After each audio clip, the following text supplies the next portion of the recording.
Samantala, mga kapuso, ang tanong, ano na ba ang panig nung 4 na iba pang sundalong Amerikano na ipinatawag bilang testigo sa reklamong pagpatay kay Jeffrey Jennifer Laude? Eksklusibo na nakakuha po ang GMA News ng kopya ng kanilang sinumpang salaysay. Ang kwento ng 3, kasama nila nung gabing yun si Private First Class Joseph Scott Pemberton, pero nawala raw si Pemberton. At may lumapit daw sa kanila at sinabi sa wikang Ingles, "Your friend killed my friend."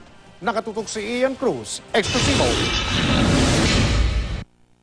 Sa mga sinumpang salaysay ng US Marines na sina Private First Class Daniel Fabian Pulido, Jaren Michael Rose at Bennett Eric Dahl, kinumpirma nilang sila ang kasama ni Private First Class Joseph Scott Pemberton noong gabi ng October 11 sa tinawag nilang Liberty Time. Sa kwento ni Dahl, nag-inuman sila noong gabing yon sa Willis Bar. 2 oras raw sila doon bago sila nagpunta sa kalapit na Ambiance nightlife. Pero sandali pa lang daw sila doon, iniwan siya ng kanyang mga kasamahan. Kwento naman ni Rose, pagdating sa Ambiance, may nakilala silang 2 babae. Nagkayayaan daw sila na magtungo sa isang kalapit na hotel, kaya't iniwan niya ang kanyang mga kasamahan. Tulad ni Rose, nakakilala din ng babae si Pulido at niyaya niya sa hotel sa halagang 1,000 piso.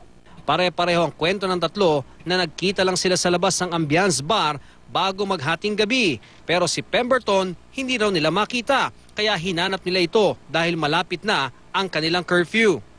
Batay sa salaysay ng roomboy at ng testigong si Barbie, 11:45 PM nang makita ang bangkay ni Laude sa room 1 ng Zelzone Lodge.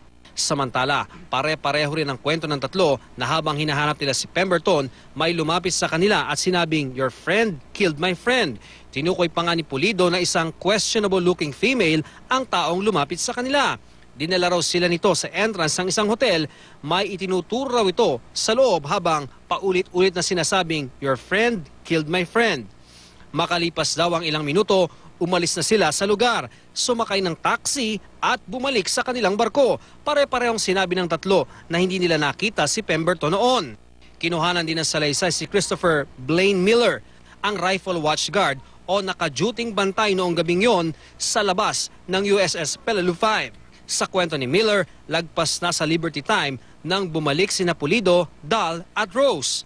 Mag-isa naman daw dumating si Pemberton, sakay ng isang taxi.